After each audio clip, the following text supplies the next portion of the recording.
ప్రస్తుతం హైదరాబాద్ నగరంలో చెరువులు అలాగే ప్రభుత్వ స్థలాలను ఆక్రమించి నిర్మించిన కట్టడాలను ముమ్మరంగా తొలగించే పనిలో ఆ ప్రభుత్వం ఉంది. దీనిలో భాగంగానే చెరువును ఆక్రమించి నిర్మించారని చెబుతున్న సినిమా నటుడు నాగార్జునకు చెందిన ఒక కన్వెన్షన్ సెంటర్ను కూడా కూల్చేశారు. అయితే నాగార్జున ఏమంటారంటే, ఇది కోర్టులో ఉంది, నాకు కనీసం నోటీస్ ఇవ్వలేదు, అయినా కూల్చేశారు అని చెప్పి ఆయన గగ్గోలు పెడుతున్నాడు. ఏది ఏమైనప్పటికీ కూడా హైదరాబాదులో వందలాది చెరువులు ఆక్రమణకు గురయ్యి పూర్తిగా అదృశ్యమైపోయాయి. అది అందరికీ తెలిసిందే. అయితే ఇదే పరిస్థితి పొరుగునే ఉన్న ఆంధ్రప్రదేశ్లో కూడా ఉంది. ఆంధ్రప్రదేశ్లో చెరువులే కాదు, నదులను కూడా స్వాహా చేసేశారు. ఈ స్వాహా చేసిన వారిలో పాలకులు కూడా ఉండటం విశేషం. దీనికి ఒక ఉదాహరణ ఏమిటంటే, విజయవాడ కృష్ణానది కరకట్ట ప్రాంతం. కృష్ణానదికి సంబంధించి కృష్ణా గుంటూరు మధ్యన ఈ కృష్ణానది ప్రవహిస్తున్నప్పుడు ఈ కృష్ణానదీ జలాలు వరదల సమయంలో పొంగి పొర్లి లోతట్టు ప్రాంతాలను ముంచివేయకుండా ఉండటం కోసం అని చెప్పి ఆనాటి పాలకులు కరకట్ట నిర్మించారు. అంటే ఈ కరకట్టకి నదికి మధ్యన కొంత గ్యాప్ ఇస్తూ దాన్ని నిర్మించారనమాట. దీన్ని ఆసరాగా తీసుకొని నదిని ఆనుకొని, అంటే నదిని కరకట్టకు మధ్య ఉన్న ఈ ఖాళీ స్థానాలని ఎప్పుడో చాలామంది దాన్ని స్వాహా చేశారు, స్వాధీనం చేసుకున్నారు రకరకాల అధికారులు పుట్టించి. అంతేకాకుండా ఆ ప్రాంతం అంతా కూడా ఆహ్లాదకరంగా ఉంటుంది, రివర్ ఫ్రంట్ వ్యూ ఉంటుందని చెప్పే ఉద్దేశంతో క్రమంగా అది బడుగుల చేతిలోంచి బడాబాబుల చేతిలోకి వెళ్ళిపోయింది. బడాబాబుల చేతిలోకి వెళ్ళిన వెంటనే అక్కడ పెద్ద పెద్ద ఆశ్రమాలు, గెస్ట్ హౌసులు నిర్మించారు. ఈ నిర్మించడం కూడా వారు కొంతమంది అయితే నదీ జలాల్లోకి వెళ్ళిపోయి అక్కడ కూడా కాంక్రీట్ వేసి తమ ఆక్రమణ కొనసాగించారు.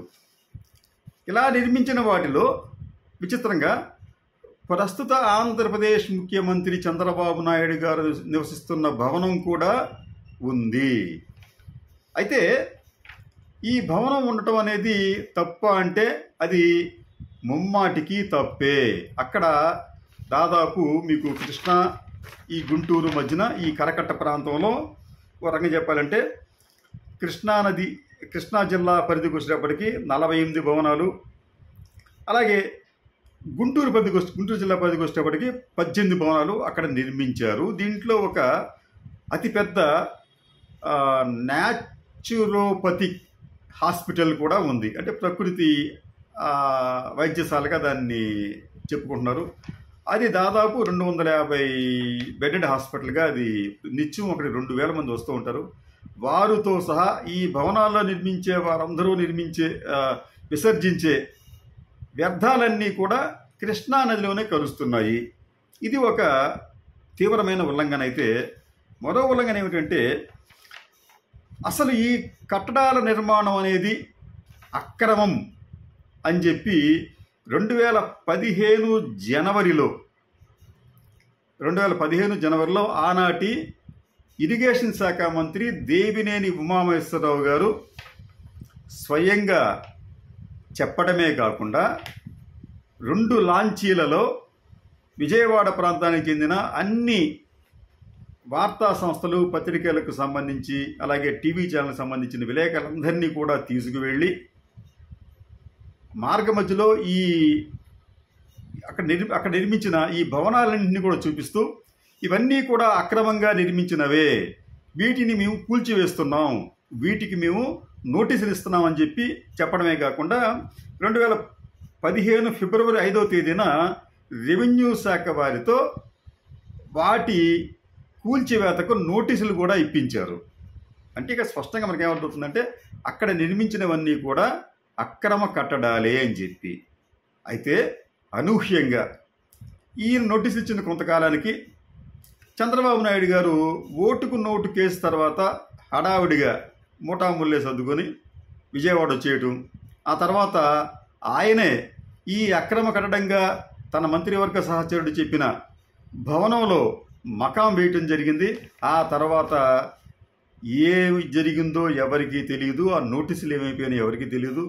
ఎవరూ కూడా, ఈవెన్ జగన్మోహన్ రెడ్డి గారి ప్రభుత్వం కూడా వాటిని తొలగించే ప్రయత్నం కూడా చేసిన దాఖలాలు కనిపించలేదు.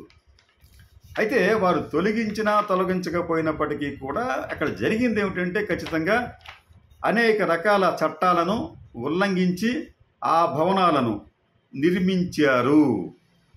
నిజానికి రిజర్వ్ కన్జర్వేటరీ యాక్ట్ దీని ప్రకారం నదిని ఆనుకొని 500 మీటర్ల వరకు, అంటే దాదాపు 1/2 కిలోమీటర్ వరకు ఎటువంటి నిర్మాణాలు చేయకూడదు.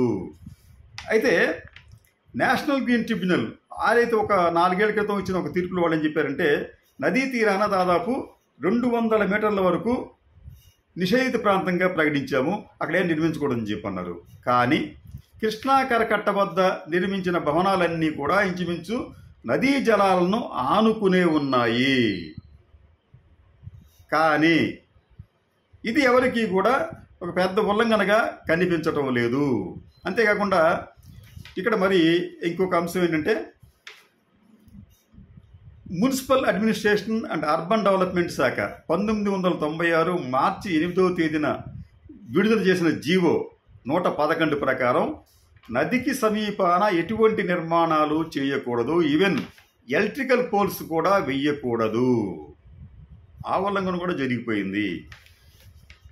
ఈ ఉల్లంఘనలు చేసిన వారు అక్కడ నివాస ప్రాంతాలను కూడా నిర్మించారు, ఆసుపత్రులను నిర్మించారు. అయితే ఈ నివాసాలు వేటికి కూడా డ్రైనేజ్ ఫెసిలిటీ లేదు. వీరు వాడే ప్రతి నీటి చుక్క కూడా నదీ తీరాన ఇంకిపోతే నీటిలో ఇంకిపోయి సముద్ర జలాలను కలుషితం చేస్తుంది, లేకపోతే వీరే నేరుగా తీసుకువెళ్ళి ఆ వ్యర్థాలను తీసుకువెళ్ళి నదీ జలాల్లో కలిపేస్తున్నారు. ఫలితంగా ఆ ప్రాంతంలో, అంటే ఈ కృష్ణా కరకట్ట ప్రాంతంలో నదీ జలాల పొల్యూషన్ అనేది చాలా తీవ్రంగా ఉంది అని చెప్పి దాదాపు మీకు ఒక 3 ఏళ్ల క్రితం నేషనల్ పొల్యూషన్ కంట్రోల్ బోర్డు వాళ్ళు ఒక నివేదిక కూడా ఇచ్చారు. వీరి నివేదిక ప్రకారం గుంటూరు జిల్లా అమరావతి వద్ద కృష్ణా జిల్లాలో BOD 1.4 మిల్లీగ్రాములు ఉండగా, అదే నీటిలో కరకట్ట వద్ద BOD 2.6 మిల్లీగ్రాములకు పెరిగిపోయింది. ఇక్కడ విషయం ఏంటంటే, ఈ BOD అనేది 2 మిల్లీగ్రాముల కన్నా తక్కువే ఉండాలి. కానీ కృష్ణానది కరకట్ట వద్ద, అంటే చంద్రబాబు నాయుడు గారు తదితరులు నివసిస్తున్న ఈ ప్రాంతంలో ఈ BOD అనేది 2.6 మిల్లీగ్రాముల వరకు ఉంది అనేది అధికారికంగా ఇచ్చిన నివేదిక. ఈ నీటిలో ప్రమాదకర బ్యాక్టీరియా, వైరస్లు, ప్రోటోజోవా యూనిట్లు ఎక్కువ శాతంలో ఉన్నట్లు కూడా ఈ నివేదిక స్పష్టం చేసింది. అంతేకాకుండా వారు ఇచ్చిన ఒక కొటేషన్, దాంట్లో చెప్పిన ఒక అంశం ఏంటంటే, కంటికి కనిపించని ఈ క్రిములతో కూడిన colony farming units most probable number ప్రతి 100 మిల్లీలీటర్లకు అమరావతి వద్ద జలాల్లో, అంటే ఈ కృష్ణా జలాల్లో 150గా నమోదు కాగా, అది కరకట్ట వద్ద 210గా నమోదయ్యింది. అంటే ప్రమాదకరమైన క్రిములతో కూడిన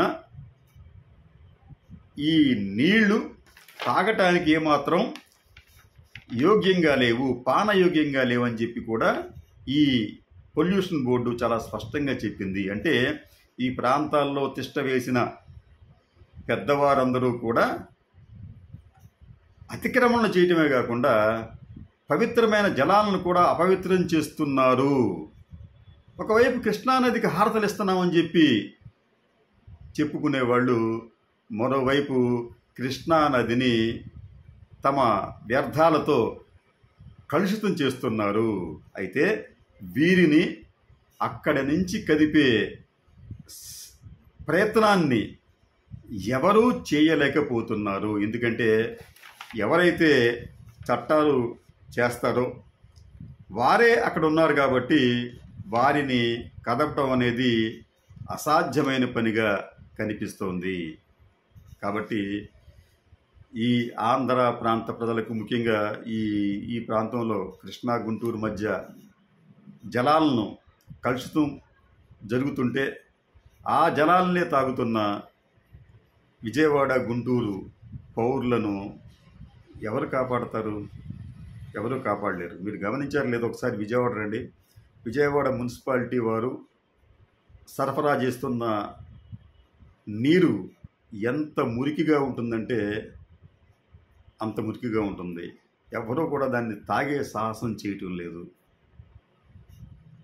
అంటే దీని అర్థం నదీ జలాలు ఆ రకంగా పూర్తి స్థాయిలో కలుషితంగా మార్చారు ఈ ఆక్రమణదారులు.